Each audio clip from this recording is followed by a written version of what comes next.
I also want to thank Intel, Peter Cleveland to my left, who has been a great representative for Intel for us. And we have this series that this year will be on navigating the information revolution.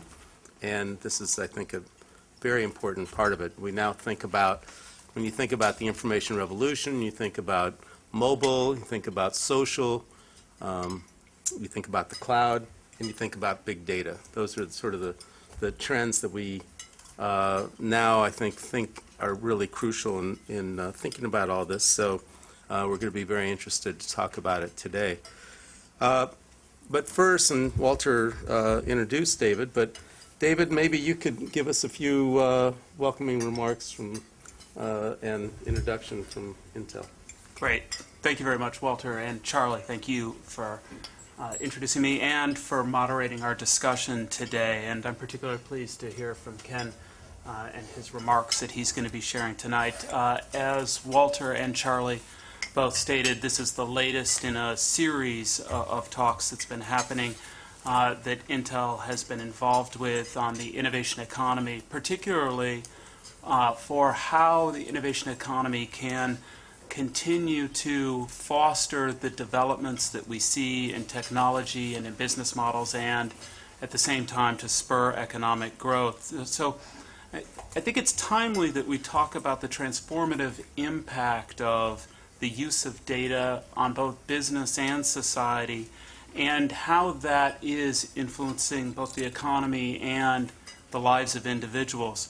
We need to further the discussion both on how we maximize the value, but also at the same time optimizing controls to adequately protect individual privacy.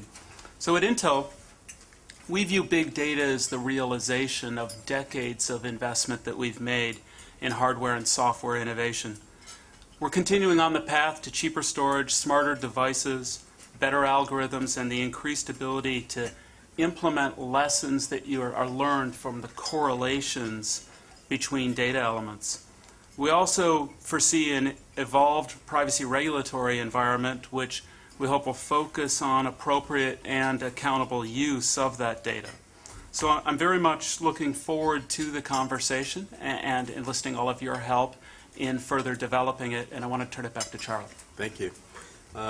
So when we first came on this topic, we didn't think of it as big data. We just thought, with so much data and the correlations of data, that you didn't need quite the same scientific hypotheses. You could find things with just mashing up data. And had a conference in Aspen in 2009, which ended up, interestingly, the same topic, the promise and perils of big data, was our report in 2010.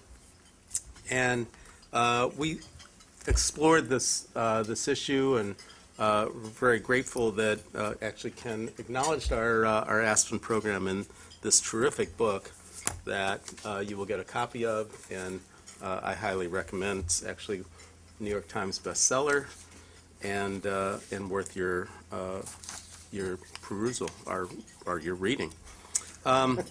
Actually reading every word. So Ken will, while you're having your entree, Ken will give some remarks on how he sees big data, what it is, what are some of the examples, and what are some of the issues and problems. And then what we'll do is have a little exchange, and then have us engage in a dialogue among ourselves.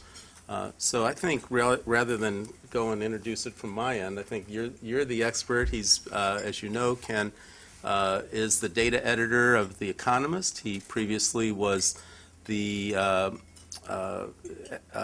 correspondent in Japan, including during the tsunami and the nuclear disaster there, and worked for the Wall Street Journal in Asia, in Hong Kong. He's been a terrific journalist and a terrific historian, really, of the and commentator of the data revolution. So Ken Cukier.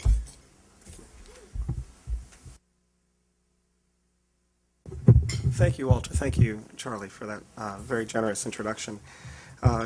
And also, let me first thank the Aspen Institute, because in many respects, my personal history as a journalist has been allied with the Aspen Institute. In the year 2000, I went to the Ideas Festival and saw some extraordinary speakers and met extraordinary people. I've been invited to lots of conferences that you've hosted, and it was really an honor for me to mention the Aspen Institute in the acknowledgments, and you personally, Charlie, so thank you. Big data. So what is it? I'm really pleased that I can start the conversation so that you folks can pick it up and continue it. A way to think about it is with a story, and the story is about cars. So when a car breaks down, the part doesn't break down all at once. It's rare for something just to fail. It usually breaks down over time. Something feels funny. We know it as a driver. You hear it. It just doesn't really drive quite right.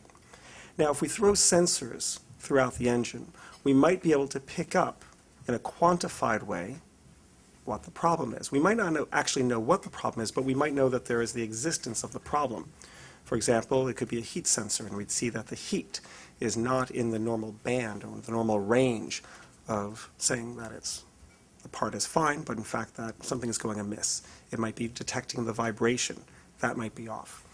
And so if we can match that pattern to the pattern of known breakdowns, we might be able to identify that in fact a fan belt is fraying or something else is amiss, and we would know we could have maybe 200 more miles or another day or two before it's likely to actually fail and break. And instead of breaking down at the side of the road, we would know to go into a service station and get it repaired. We'd get it repaired beforehand.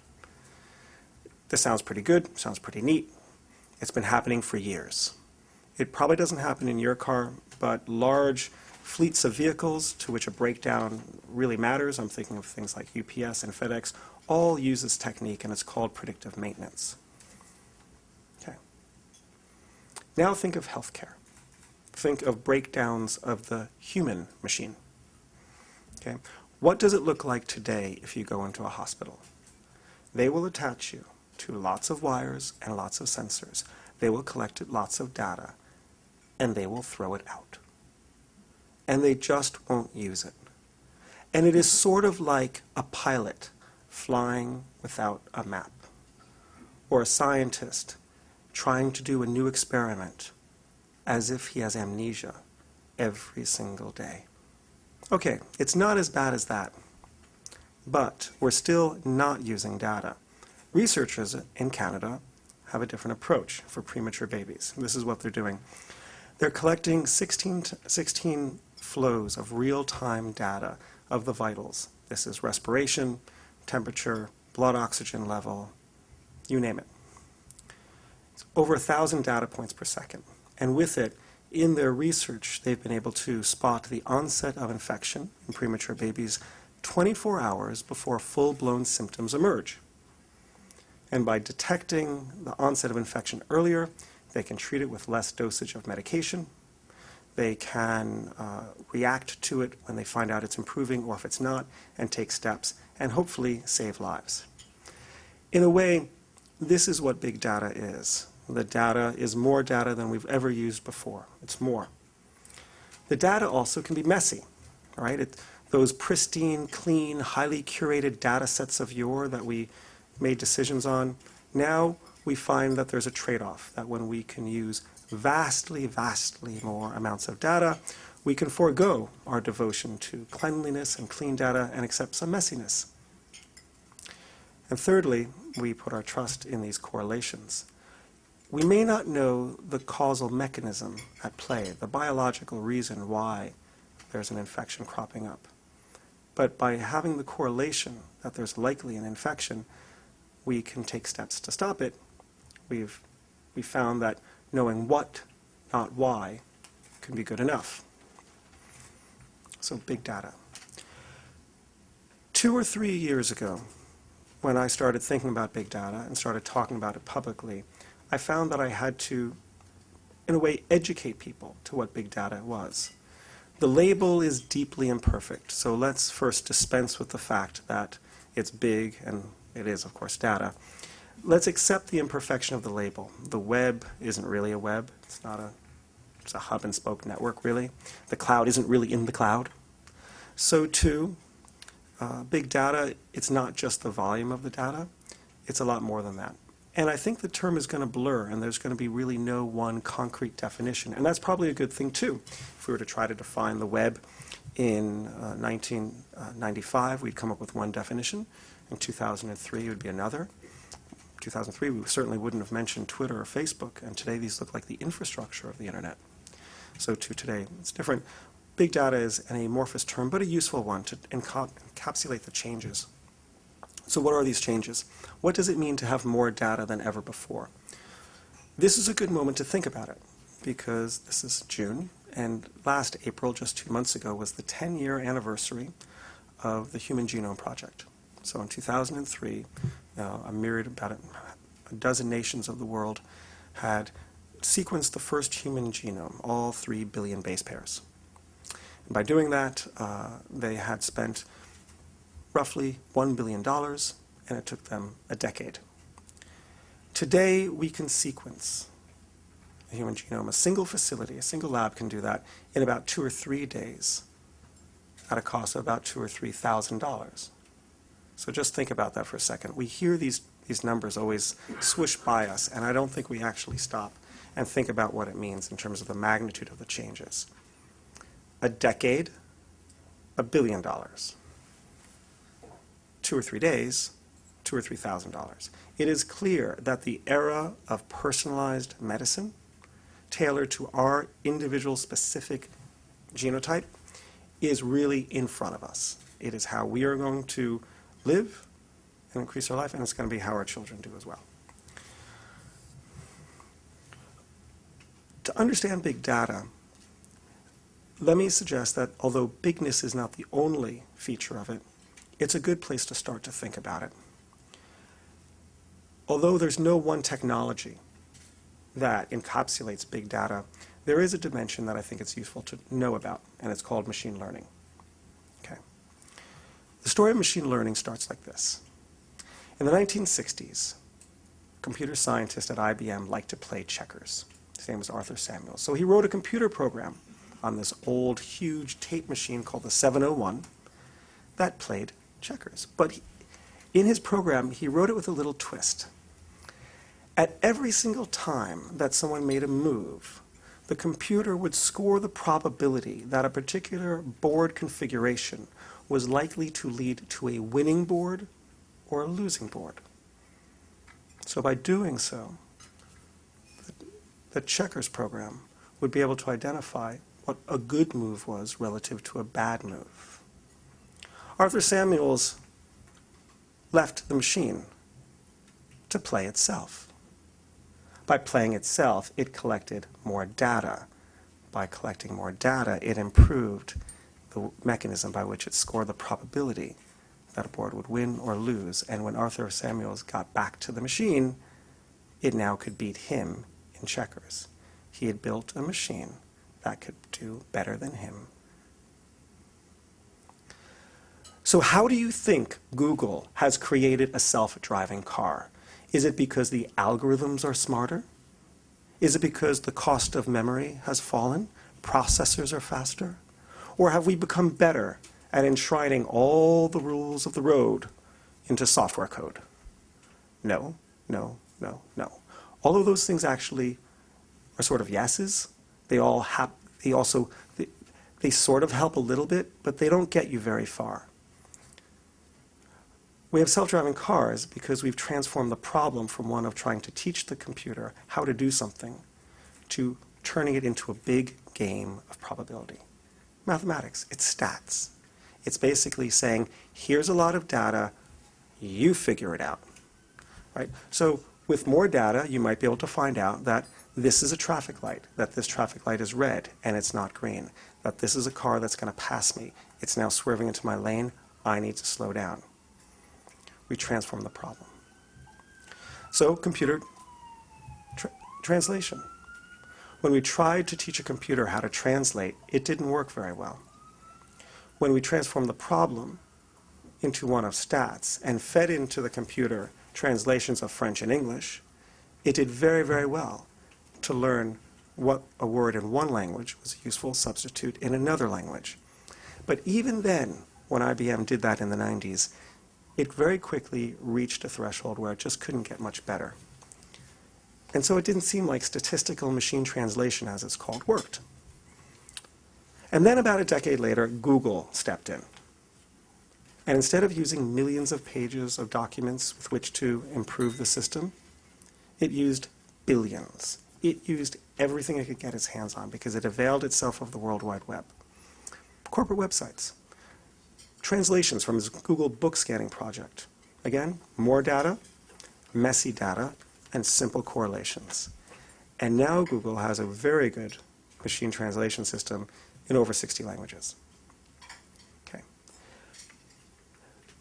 A few years ago, Daphne Kohler, who's a computer scientist at Stanford, took this same sort of approach and applied it to medicine. Very simple. She's a doctor. She can do that. She's a computer scientist, not an MD, so she can really do that. And what it meant is she looked at biopsies, whether the cells would be cancerous or not. And she put in the outcome of the patient with which the data belonged. So you have the biopsy, and whether the person had cancer or not, and their survival rates, and said to the computer, you figure out how to determine whether the cells that you're looking at in machine vision is cancerous. Pretty straightforward, right? And sure enough, the machine found about 12 telltale signs of cancer. But in the medical literature, we only knew of 8 of them. The machine had identified things that predicted cancer that we didn't know about. Specifically, we looked at the cells. The computer noticed that there was actually a relationship in the distance between the cells in the cellular material known as stroma. So this might sound spooky. It shouldn't, but this is big data, and this is the world that we're now in. Charlie, I've spoken for a while, and I'm noticing that people are starting to get more food. What I could conclude on a few problems to put on their radar, or I could continue talking. What would you like me to do? I think let's conclude and start moving into a discussion. Are they going to serve the entree? Yeah, because I hope they weren't waiting on. Yeah. Okay, good. Good. Good. Yeah. I'm mindful that everyone's wrapped in what I'm saying, probably not because of what I'm saying, but because they're hungry and because they don't have food in front of them. So let me conclude with some of the problems. I've given you the very nice fairy tale of big data because some of it doesn't actually exist today. The research on the preemies is still just research. Daphne Kohler's experiment is just at its outset. It's the world we're walking into. We're going to arrive there sooner than we think. But there's more promise today in big data than actual implementation. There are problems. Privacy, obviously, is going to be a problem. The scale of the problem is probably going to increase as well, just as the data sets have increased. And I'm sure we're going to talk a lot about that during the discussion. But there's a new problem as well, and that's propensity. It's the idea that algorithms will be making decisions based on, or making predictions based on what we are likely to do, and we may be penalized or held accountable for it before we've actually committed the crime. Many police forces use a technique called predictive policing already that essentially does just that, but you could imagine it going all the way through society, from whether we get an operation to how our credit score is determined to whether someone is likely to become an unwed teen mother, and what do we do about that as a society. We might say that if the intervention looks like Minority Report and we crash through the person's Bethesda window and arrest him, that is not a very wise thing to do. And I don't think society really is going to do that. But I do think it's going to be more likely that a social worker might knock on the person's door. And we'd have to pose the question, is that also nevertheless a penalty, because it might stigmatize this person in the eyes of his teachers, his parents, his friends, and himself, of course. For solutions, one of the things we advocate in the book is the idea of algorithmists. It's a new term, and we coined it. And the idea is that this is a class of professionals who will be steeped in big data analyses, statistics, data collection, and sort of know the lay of the land, and computer science, so that they can actually examine and scrutinize how the systems work, so they can serve as experts for companies as well as for courts to see that there's the same transparency and accountability that we have in other domains in this area as well. They look a little bit like privacy, not privacy regulators, the folks in Europe who are sort of privacy officers to the companies and have a responsibility. Or they could also look a lot like the creation of the accountants and auditing function that happened in the last large data deluge at the turn of the 19th century, when there was a cornucopia. You've got to get it right. When there was a cornucopia of financial information that was being created, and we needed a new class of professional to understand it, so we professionalized the bookkeeper into the accountant and created a supervisory function of the auditor. Washington is a really important area to think about these issues and the magnitude of them. Often, the issue of data and its use has been seen as one that is about targeted advertisements by companies trying to sell us more things and have us click on websites. I want to suggest that that is a very infantile way of thinking about the stakes. In the living memory of many of us around us, they recall the Nazis walking through the Netherlands and simply going into the town halls and taking the Netherlands' great civic registers and simply using it to find where the Jews were.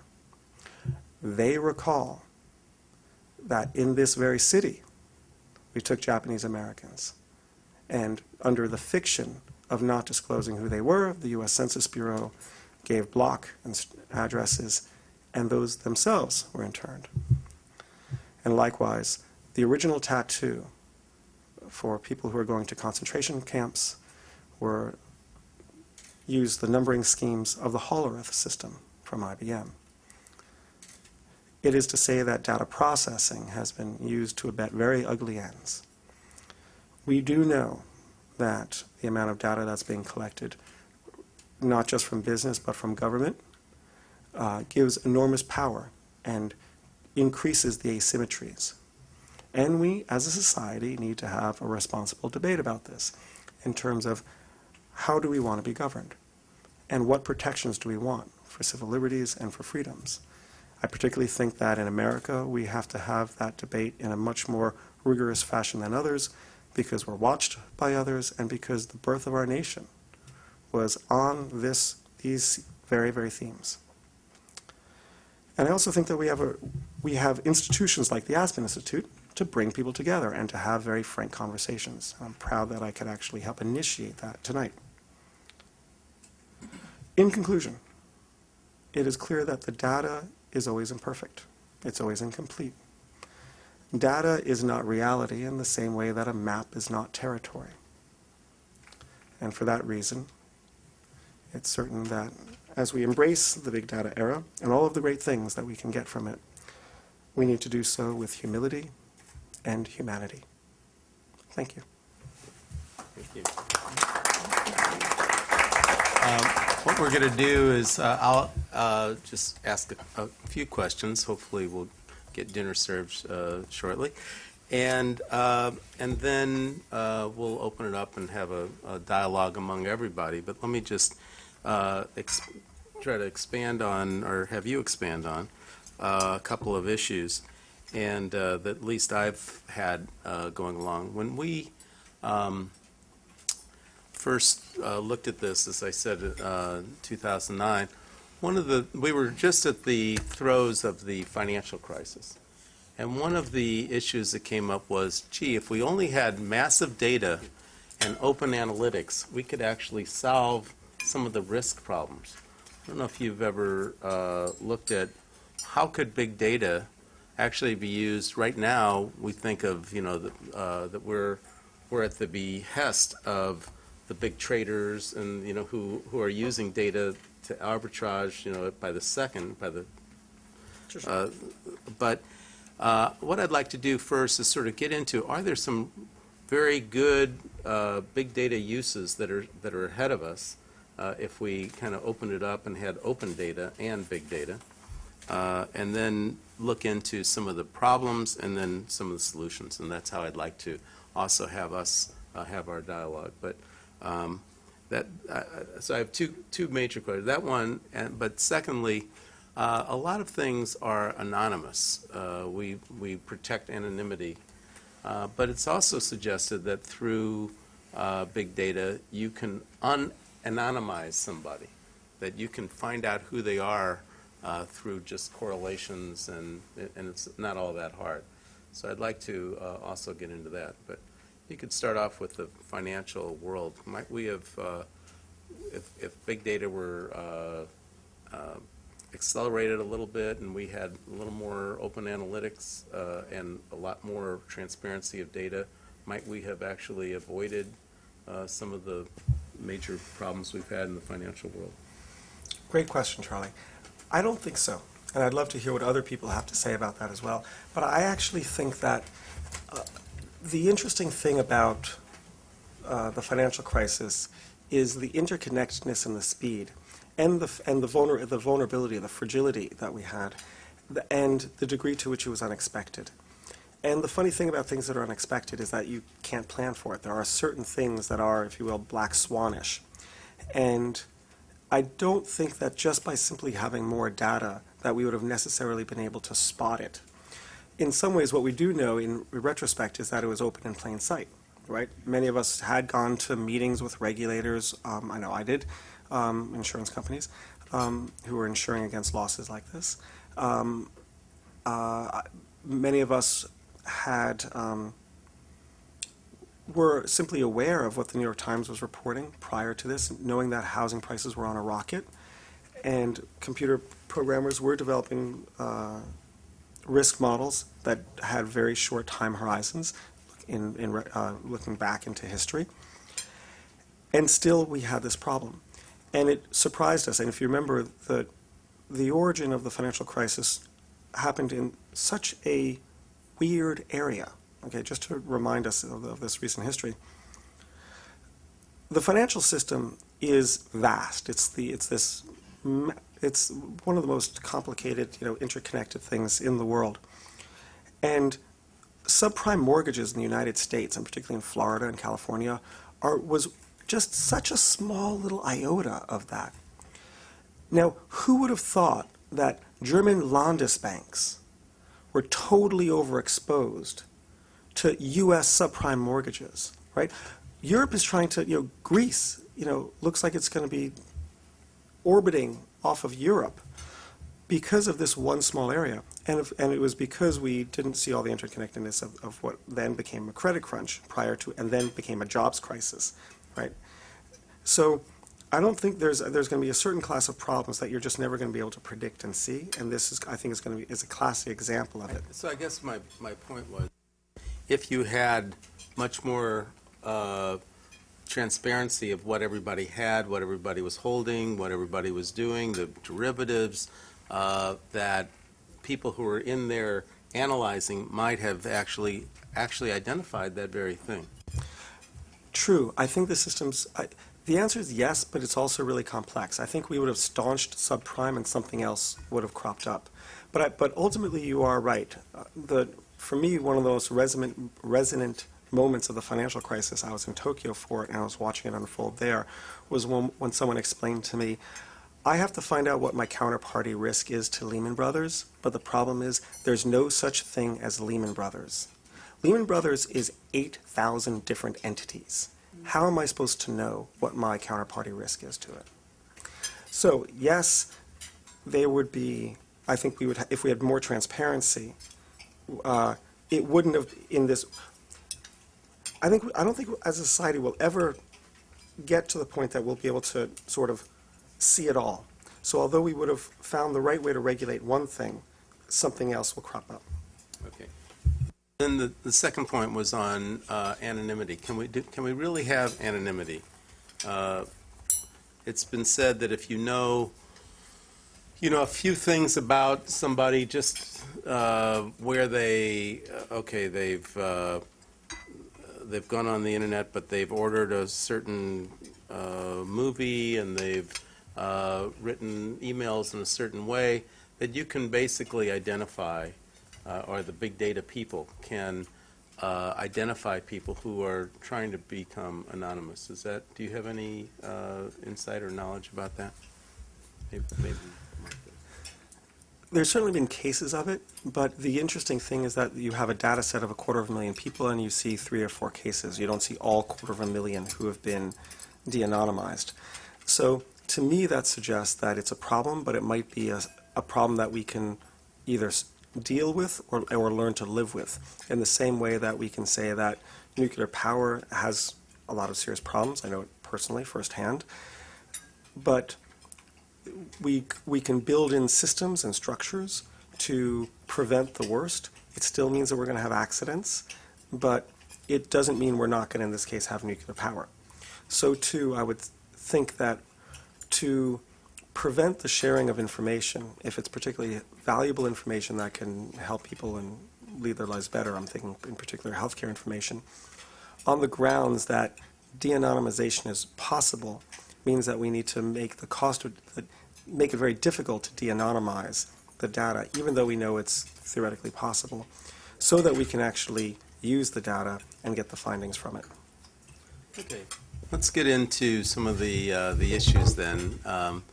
And you mentioned privacy, you mentioned propensity. I think surveillance is a third one, sort of government surveillance or even possibly corporate surveillance.